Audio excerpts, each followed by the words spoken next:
En medio de una vida de prosperidad habían situaciones que Emilio no podía tener bajo control, pero buscaba la manera de poder controlar lo incontrolable. A su manera, siempre encontraba la forma. Fue algo inesperado y para muchos inexplicable. El amigo, el empresario y el soñador se había enfrentado cara a cara con el destino. Observó el rostro de la muerte de primera mano, sabiendo que serían sus últimos instantes.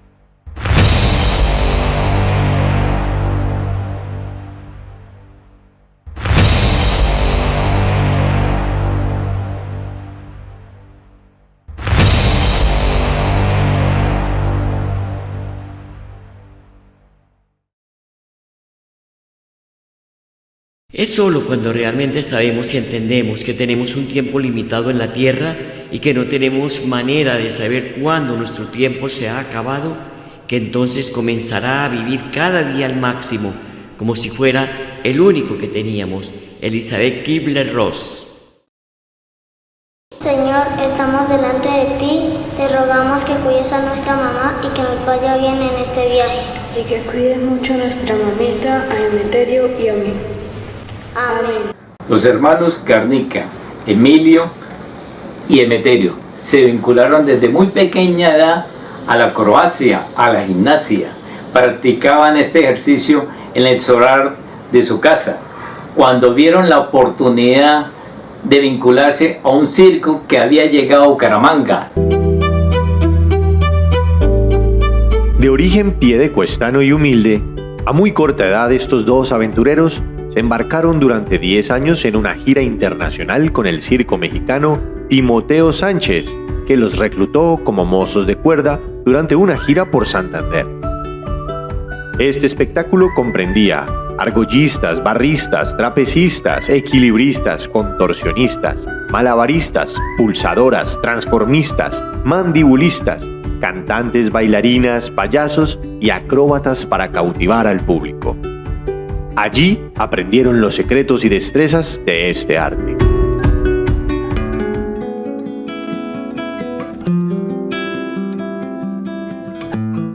Su madre era una mujer católica, estricta y muy trabajadora. Ella los apoyaba en todos sus sueños. La pasión artística de los hermanos Garnica quedó registrado en el archivo fotográfico que se tiene de ellos, en el cual están inmortalizadas sus horas de entrenamiento que los llevó a perfeccionar cada detalle, creando nuevas rutinas para lograr convertirse en los pioneros del arte circense en Santander. ¡Ey! No. ¡Hop!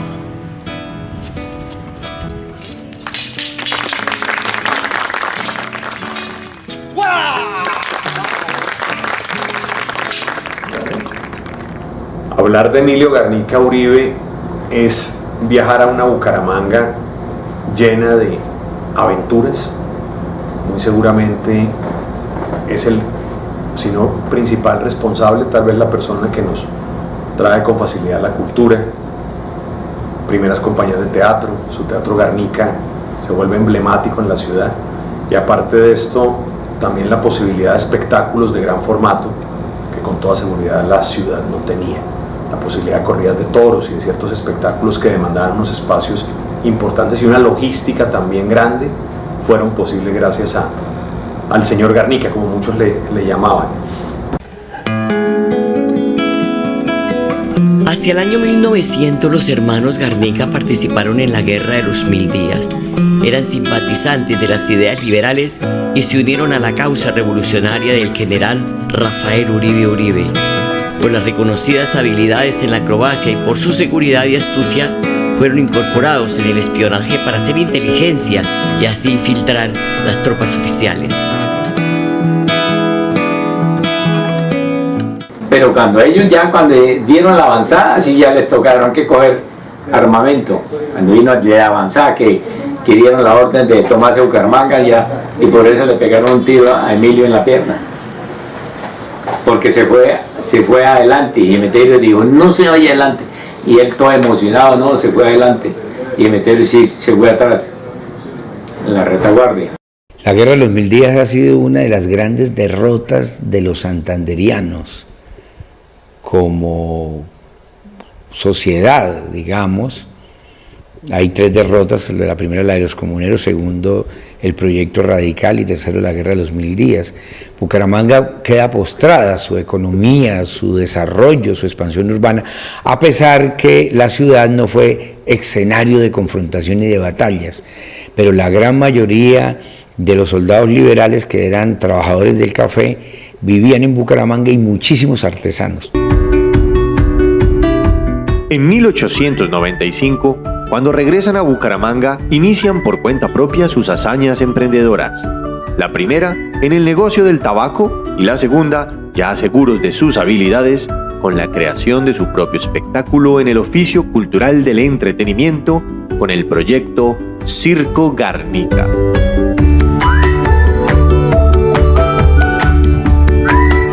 Un colectivo circense que se presentaba por todos los pueblos de Santander, en compañía algunas veces de otros artistas o con sus propios talentos locales. Vivieron jornadas extenuantes, pues recorrían las regiones a pie y a lomo de mula, cargando con toda la indumentaria para sus espectáculos. Una vez finalizaban la correría, regresaban a Bucaramanga a continuar con sus negocios de tabaco.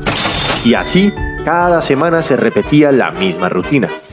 Verdaderamente, una hazaña que solo se podía lograr con el convencimiento y pasión por este mundo. ¿Qué tal está? Esto no está en su tono. ¿Seguro? Pruebe.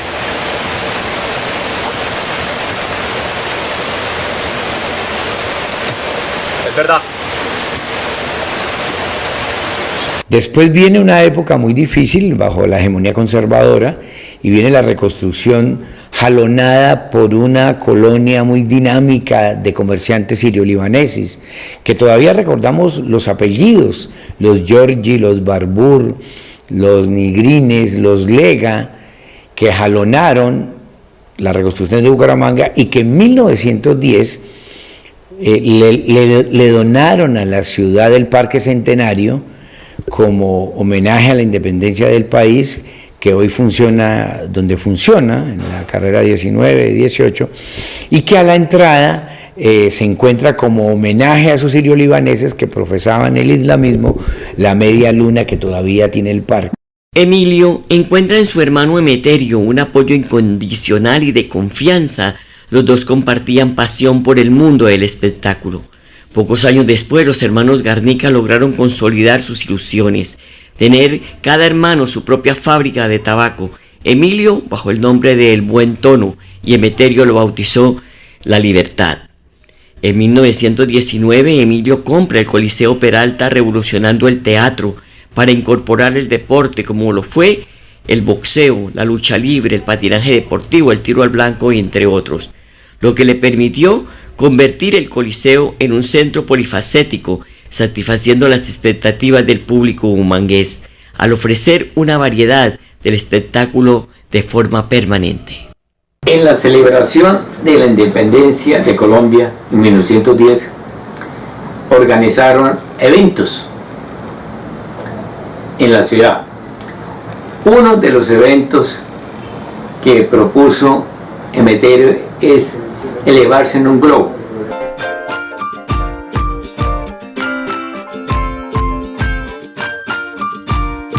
Emeterio Garnica, en la mitad de la Plaza Santander en aquella época, llenó de humo un enorme globo de lona y malla que él mismo fabricó con el fin de elevarlo.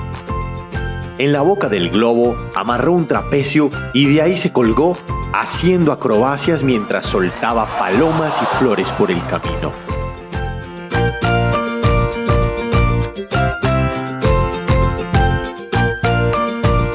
Finalmente llegó hasta Florida Blanca, donde lo esperaba una banda y un público que aclamaba su nombre.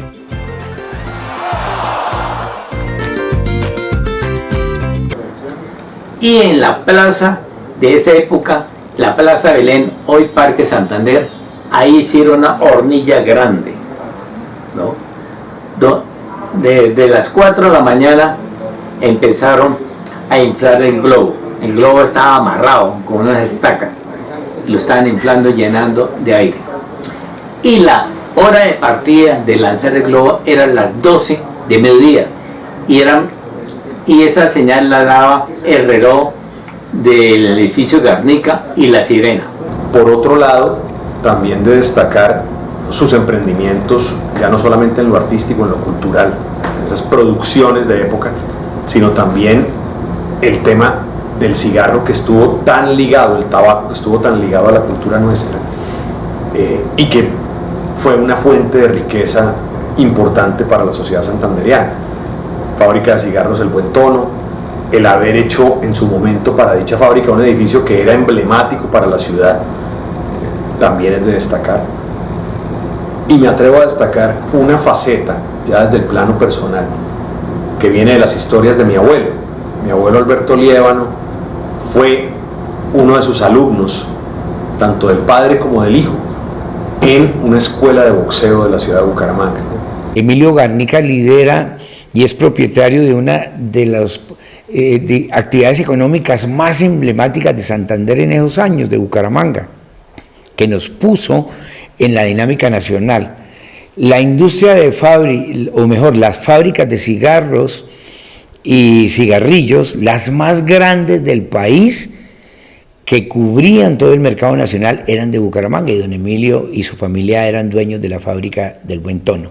Había 8 o 10 fábricas de ese nivel que tenían arriba de 250 empleados, la mayoría mujeres, que se les llamó las cigarreras, que escribieron una historia que nadie ha reconstruido en la ciudad. Entonces él jalonó desde sus negocios económicos también la reconstrucción en la industria de transformación del tabaco, el desarrollo de la ciudad, que después todas estas industrias las compra la Colombiana de Tabaco, que había llegado en el 19, y se convierte en los años 40 en la Compañía Colombiana de Tabaco, y las agrupa y las compra a todas estas fábricas y fabriquines. Emilio Garnica y su esposa deciden emprender un viaje hacia Los Ángeles, símbolo de la industria cinematográfica estadounidense en los últimos meses de 1927, con el fin de mejorar la oferta cinematográfica en Bucaramanga. Estando allí, la pareja logra contactar con productores de la Metro-Goldwyn-Mayer y en medio de las negociaciones y del ambiente que los rodeaba, tuvieron la idea de filmar una película. Por supuesto, los protagonistas serían él y su esposa, y la grabación sería un recuerdo muy especial de su viaje.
Emilio, siendo un gran filántropo, masón, es recordado por ser el acompañante, el consejero y reconocido porque siempre ayudó a sus familiares, amigos y a su pueblo en general.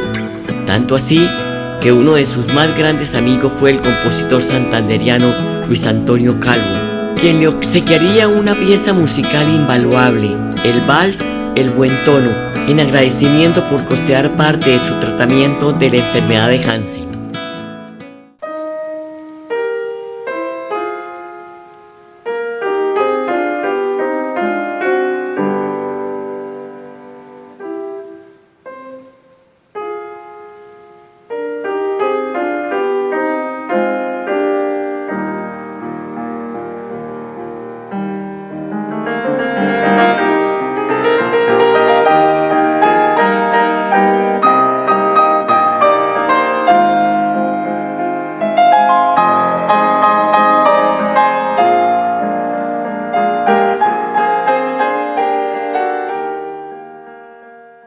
Era una relación muy estrecha porque él le colaboraba para la manutención, realizando espectáculos de boxeo o de toro y le daba un porcentaje de los ingresos de las ventas a Luis Calvo, para él y para el municipio de Contratación, para la construcción del teatro, para que la gente tuviera una distracción en ese municipio, ¿no? Y por eso Luis Calvo, de agradecimiento, le componen la pieza musical, el vals El Buen Tono, ¿no? En homenaje a su fábrica El Buen Tono de producción de cigarros puros. Don Emilio Garnica fue un masón muy sobresaliente a finales de los años 20 y comienzos de los años 30. ¿Por qué? Porque en 1928 se reconstruye la masonería en Bucaramanga, integrada por lo más gramado de la élite de los comerciantes de Bucaramanga, y se reconstruye y se funda la Logia Renovación número 12, que existe hasta hoy, que se reunían en la carrera 16 con calle 37, donde hoy todavía se reúne la masonería en Bucaramanga, y pertenecía a todo lo más selecto de los comerciantes de la época. Bucaramanga estaba reconstruyéndose después de los estragos de la Guerra de los 1000 días, y los comerciantes bumangueses, junto con una generación de comerciantes sirio-libaneses, muchos de los cuales eran masones también, reconstruyeron la ciudad y que alcanzó, digamos, su florecimiento en los años 30. ¿Qué significaba ser masón? En esa época, recuerde que estamos bajo la hegemonía conservadora.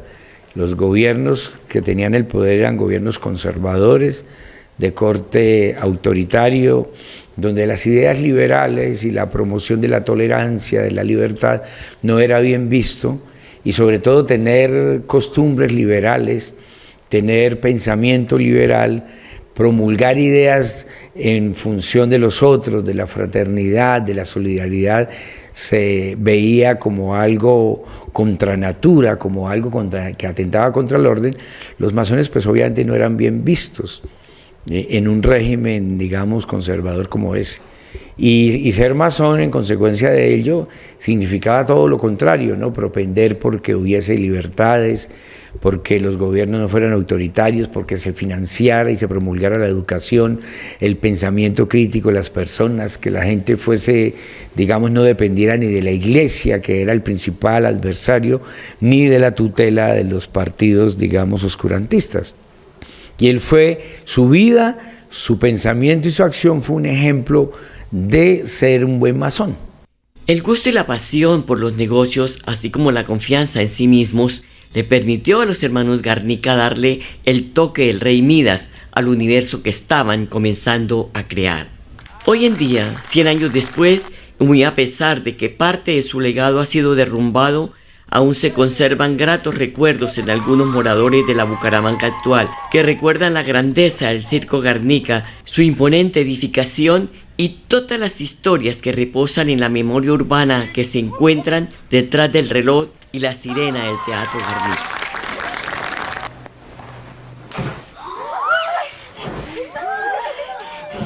Encaró la muerte en el momento de su exaltación para comprender que las ideas trascienden a la época, ya que el hombre, cuando es virtuoso, estimado y admirado, al realizar obras por el bien del prójimo, su memoria y su legado nunca morirán.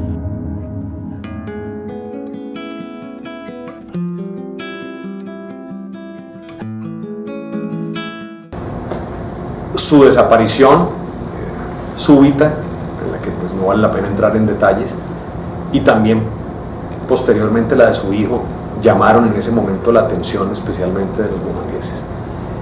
Y muchos años después, por razones muy diferentes a la búsqueda del señor Garnica, tengo la oportunidad de conocer su tumba en el cementerio particular, una tumba que desde todo punto de vista llama la atención, honra lo que fue en buena medida su oficio y su fuente de riqueza, que fue el tabaco. Y un tema, al menos yo diría, si no exótico, diferente, y es el haber dejado un epitafio: sepulturero, no muevas nunca esta tumba de aquí, o algo por el estilo, que creo que difícilmente uno puede olvidar. Creo que fue un personaje muy interesante dentro de esa consolidación de Bucaramanga, dentro de ese tránsito de una Bucaramanga pequeña, una comarca más bien reducida, a una ciudad ya como hoy la conocemos. Y era una pelea continuamente entre él y su esposa, porque ella le decía: usted está gastando la plata del trabajo de nosotros y va a llegar un momento que no vamos a tener nada que comer, nos va a tocar que comer picos porque usted está derrochando la plata, ¿no? Así como era filántropo, eso lo mortificaba mucho, ¿no? Viendo esa presión de su esposa permanentemente. Y así él le decide decirle a su esposa: me va a tocar que un día matarme, porque usted no está de acuerdo con las obras cívicas y sociales que estoy realizando. Así la esposa dice: bueno, hágalo. Lo retó que si deseaba matarse, lo hiciera. Y por eso él toma la determinación como un reto frente a su esposa. En 2008, a través de la red social Facebook, creé el grupo Fotos de Bucaramanga Antiguas, Modernas y Actuales. Fue un grupo que empezó a crecer con el tiempo. Hemos venido haciendo una recopilación de la memoria histórica de Bucaramanga a través de medios audiovisuales, pero en el 2020, en pandemia, este grupo tomó pues una relevancia importante y vino la creación de la página Historia de Bucaramanga. Se cambió también el nombre del grupo, se volvió Historia de Bucaramanga con Diego Sáenz desde el 2008, y empezamos a hacer producción un poco más allá de solo subir las fotos. Entonces ya se decidió hacer entrevistas en vivo. Eso nos abrió también espacios en la radio, en la emisora de la UIS AM, en Radio Melodía. En uno de esos encuentros en el Café Cervantes estábamos reunidos Ciro Villarreal, Alexander Salazar, Iván León, la familia Garnica, don Jairo Garnica, sociólogo, y Jairo Garnica, abogado, y yo, Diego Sáenz. Y entonces, hablando ahí entre amigos, pensando cómo hacemos para llevar este proyecto un poco más allá, surgió la idea de realizar el documental de la familia Garnica. De hecho, es un plano o algo que yo venía pensando desde hacía mucho tiempo, pero llega el momento en que uno encuentra las personas precisas que apoyan esas ideas, y entonces desde enero empezamos a realizar la vida y obra de la familia Garnica, de Emilio Garnica y de Emeterio Garnica Uribe. La idea es a futuro hacer más documentales, y cuando empezamos este proyecto empezamos a buscar instituciones que nos han colaborado. Le agradecemos a la Gobernación de Santander, la Secretaría de Cultura, a la Cámara de Comercio, al Teatro Santander, a la Casa de la Cultura Custodio García Rovira y otras personas más que quieren sumarse, porque la idea es hacer este documental y a futuro realizar muchos más, y de esa manera hacemos la recuperación de la memoria empresarial histórica de Santander.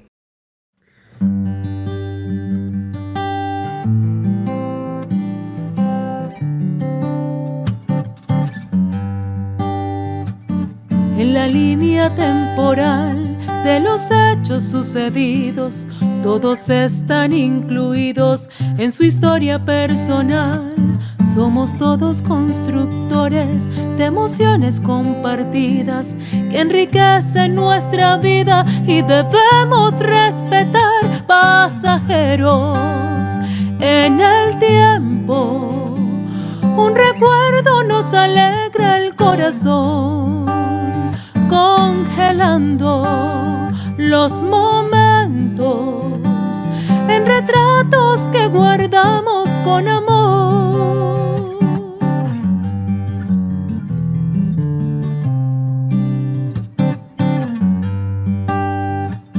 Hoy podemos disfrutar observando los retratos que tomaron hace tiempo los que tal vez ya no están. Agradezco aquí y ahora el que entiende que la historia fortalece lo que somos y nos hace trascender. Una ventana al pasado nos invita a la nostalgia, remembranza de otros tiempos, de costumbres y saber. Pasajeros en el tiempo, un recuerdo nos alegra el corazón, congelando los momentos en retratos que guardamos con amor. Pasajeros en el tiempo, un recuerdo nos alegra el corazón, congelando los momentos en retratos que guardamos con amor.